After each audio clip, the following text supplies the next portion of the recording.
Hello, my goal with this video is to teach you how to use Read and Write for Google Chrome with Moodle. So some of the things we're going to go over is downloading Read and Write for Google. It's important for you to know how that tool works for your students. So I'm going to show you how to download that, how to make sure that students have that enabled properly. I'm also going to show you how to upload that modified resource to your Google Drive in order for them to access it in the Chrome browser. This requires us to take a look at those upload settings in Google. We're also going to change the shared settings on that resource to make sure that it is protected and that a multitude of students can't access it, that students can't download it to their drive, etc. And then I'm going to go ahead and show you how to put that onto Moodle and add Moodle restrictions to that URL so that only the students who have that accommodation are able to access that. Okay, so if you've never seen Read and Write for Google before, it looks like this little bar right here up top. You can identify that by the icon, this little puzzle piece. So the way that I know I have this enabled is by clicking on these three dots, going to More Tools, and my extensions. When I go there, it's going to pull up everything that I have active, all of those extensions that are active in my browser. And so I can just scroll down until I see the little puzzle piece, and there it is, Read and Write for Google Chrome, and it is in fact enabled. So if a student is struggling to use this, they're not able to find it, I would encourage you to make sure that that extension is in fact enabled on that device. Now if you personally don't have this on your device, then you can follow those same steps and then go to the bottom where it says Get More Extensions. Once you're there, you'll be able to search for that. And then once you've searched for that, it'll be the first one that shows up. And this Add to Chrome button will be there on the right-hand side. Mine says Rate It because I already have that extension on my browser.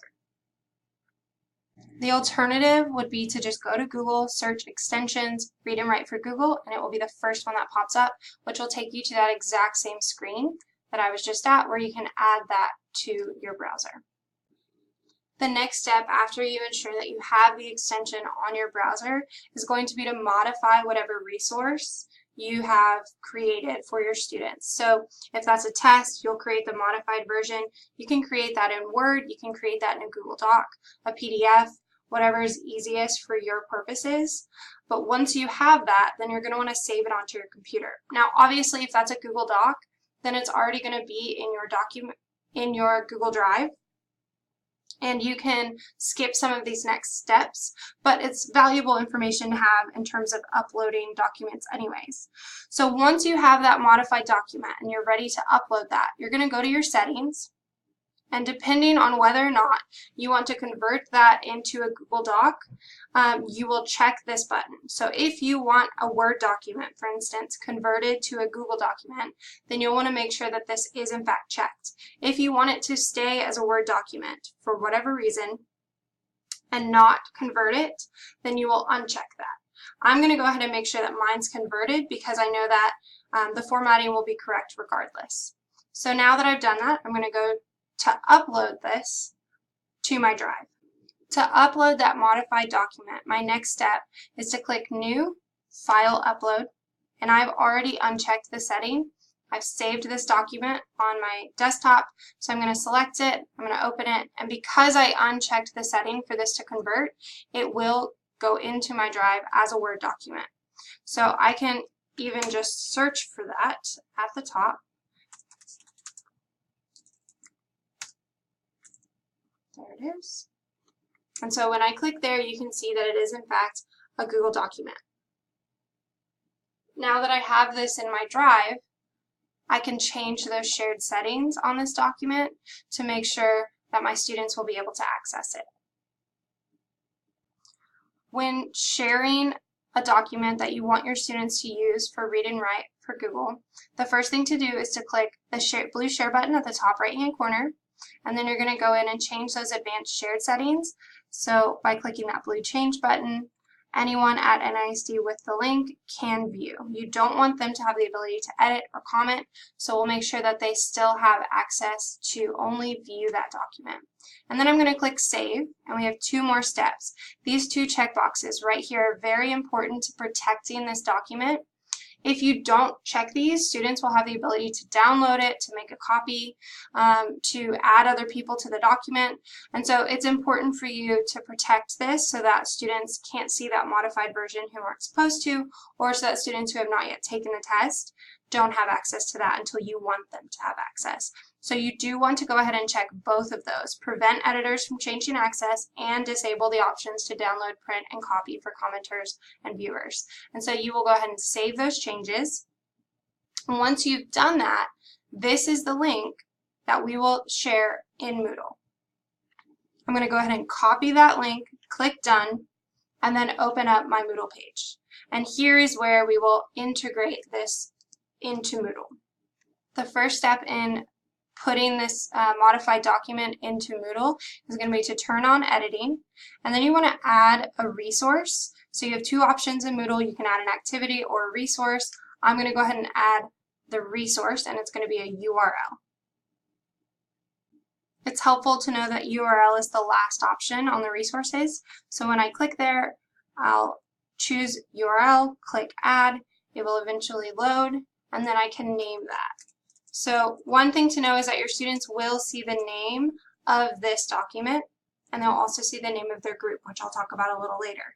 So you do want to name this appropriately so that students who maybe are unaware of the extent of their accommodations or who don't want to feel singled out don't recognize that. So you might just call it Test A, or you could call it Test for the blue group.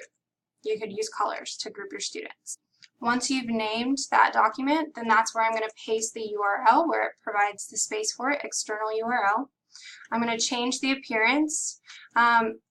One thing to know is that for kiosk mode, you will not be able to access this document if it is in a new window or in a pop-up. So for resources like study resources, reviews, slideshows, you will want to select those. Otherwise, if it's for a test, then I suggest selecting automatic. The last step before we go ahead and save this to our Moodle page so that we can use it with Read and Write for Google is going to be to change the restrictions.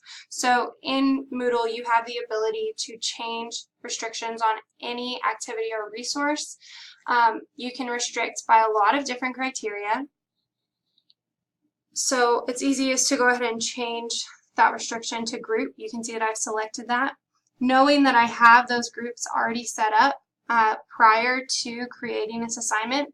So you'll create groups of users in Moodle that are of those modified students. So it's wise, this specific group was just for me, but it's wise to, again, name those groups something that students because they will be able to see that at some point. So I would name this blue group for my students with modifications and make sure that they're all in the group. And so by adding this restriction, I'm restricting access to students. Only those students who are in this specific group will now be able to access this. But furthermore, I can go ahead and hide that, which means that it is hidden entirely unless the student meets that criteria. Meaning, if they are not in that group, they will not be able to even see that this is an option for them to open. Once you have all of the criteria and restrictions in place for what you want this to be, you're going to go ahead and click Save and Display. It will open as any other activity or resource on your page, so you will be able to go back to that section, see it on your page. What that means is that from the teacher perspective, it's visible to you, but you can still see that criteria. It's still loading. You can still see that criteria that offers information about which groups and students will be able to see it. With that said, once you open that assignment, it'll immediately take you to the version in your Google Drive. What's important to remember is that because you are an owner of this, you'll have editing rights, but that does not mean students will have the ability to manipulate these.